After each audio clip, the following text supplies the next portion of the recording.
revolution, which is biological. And when they list biological, it should be very alarming, being that this whole revolution is based on the digitization of the world.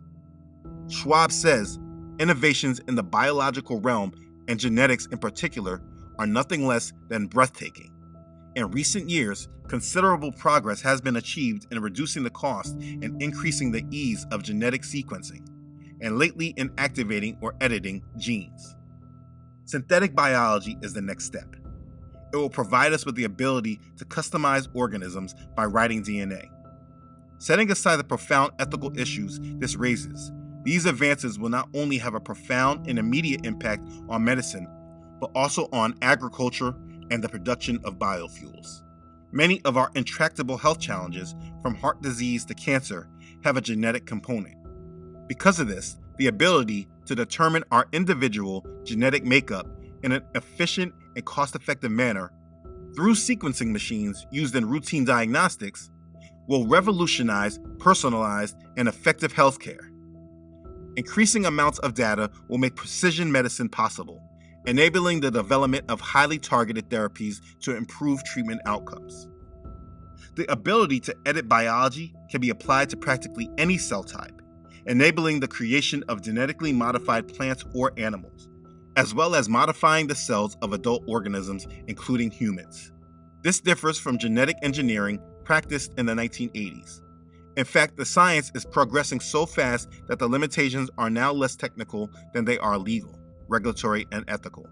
The list of potential applications is virtually endless, ranging from the ability to modify animals so that they can be raised on a diet that is more economical or better suited to local conditions, to creating food crops that are capable of withstanding extreme temperatures or droughts. As research into genetic engineering progresses, for example, the development of CRISPR-Cas9 method in gene editing and therapy, the constraints of effective delivery and specificity will be overcome, leaving us with one immediate and most challenging question, particularly from an ethical viewpoint. How will genetic editing revolutionize medical research and medical treatment? In principle, both plants and animals could potentially be engineered to produce pharmaceuticals and other forms of treatment. The day when cows are engineered to produce in its milk a blood clotting element, which hemophiliacs lack, is not far off. Researchers have already started to engineer the genomes of pigs with the goal of growing organs suitable for human transplantation, a process called xenotransplantation, which could not be envisaged until now because of the risk of immune rejection by the human body and of disease transmission from animals to humans. In line with the point made earlier about how different technologies fuse and enrich each other, 3D manufacturing will be combined with gene editing to produce live tissues for the purpose of tissue repair and regeneration, a process called bioprinting. This has already been used to generate skin, bone, heart, and vascular tissue.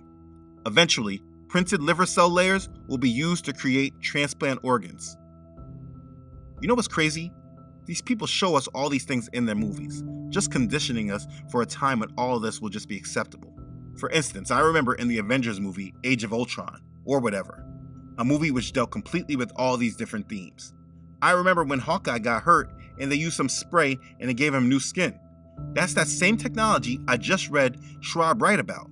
The nanomolecular functionality is instantaneous. The cells don't know they're bonding with simulacra. She is creating tissue.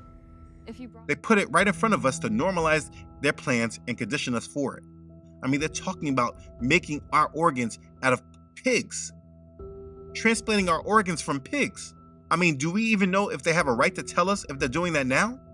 First time ever, a man with a life-threatening heart disease successfully received a new heart from a genetically modified pig. Surgeons at the University of Maryland performing this groundbreaking procedure on 57-year-old David Bennett Sr. You see him right there. This is now giving hope to doctors and thousands of patients waiting for organ transplants.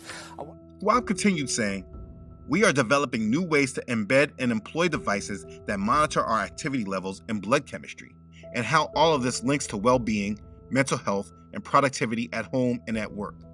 We are also learning far more about how the human brain functions, and we are seeing exciting developments in the field of neural technology." We are confronted with new questions around what it means to be human. What data and information about our bodies and health can or should be shared with others? And what rights and responsibilities we have when it comes to changing the very genetic code of future generations. I mean, read that right. Changing the very genetic code of future generations. Our children and our children's children, they plan to change their genetic code. They're not asking what data they should collect about our bodies. They're asking what information about our bodies can they share. They plan to know everything about us. This is the future that we're heading to. In his second book, in section 2.3, is named, I kid you not, Altering the Human Being. They have plans to alter us, and I again want to put this into perspective that this book was published in 2018, 2 years before the pandemic, in which the world was given a new medicine that does things that we've never seen before. You have to be really careful on what you say about this, so I'm going to tread lightly. Either way, they call it biotechnology, and they are going to manipulate our bodies in order to treat conditions. This is a part of many different agendas, but nothing greater than merging us digitally with implantable microchips. If you do not understand that a part of their plan is to place computer chips in us so that we can secure our digital lives and they can track and know everything we're doing, you don't understand their plans.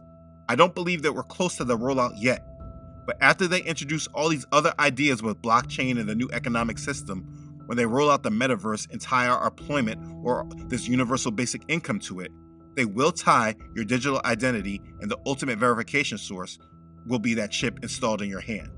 Please know, this is not science fiction. This is something that is very much real and is already here. This is the world that we're entering. What I have given you is an overview of their plans for the world.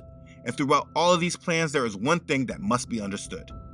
This world that they are creating is a world made to regulate itself without regard of the Most High. This fourth industrial revolution is bringing about a complete change to the way we interact with this world and the amount of control we have versus how much control the system will have. The people that participate in this system will gladly give over their rights and their privacy for a chance of security, in order for economic prosperity, in order for them to believe that they are actually saving their life. Hydra created a world so chaotic that humanity is finally ready to sacrifice its freedom to gain its security. Once the purification process is complete, Hydra's new world order will arise. This is the world that is coming, and it will not come with an instruction manual that will explain how to adapt. Every step of the way, we will be pushed, conditioned, and steered right into it. And in order to save our life, many will conform to the system.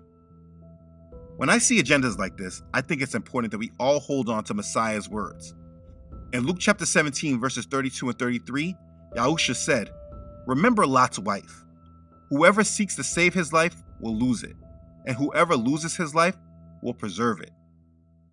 Because this world is going to move everyone through provocations of fear, there will be many that try to save their lives by conforming and adapting to the system, thinking that that's the solution, thinking that by conforming, they'll be saving their life and making things better for themselves, and they will be just led into where they're leading and steering the masses. Very similar to what people did in 2021 when they took that unknown solution, they will do the same in all the different areas that the system is creating in order for us to all be fully trapped into their satanic world system. People trust the system, and as it's changing, people will just say, I'm adapting to it. I'm adapting to the change. I made this video because it's important that people understand the future in front of them and move in accordance with reality and not with how they want to view this world. I know many people that have different goals for their future, and I always tell them the same thing, that they must understand where this world is going. The CEOs of these Fortune 500 companies are not living in the same world that the masses live in. They know the future because their companies are investing and developing it. And we are just being made to be reactive to adjust to the world that they are creating. I made this video so that you can make decisions about your future from a position of knowledge and awareness rather than being reactionary.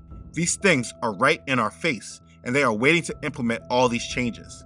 And the sad part is the unwise and undiscerning will be led into destruction.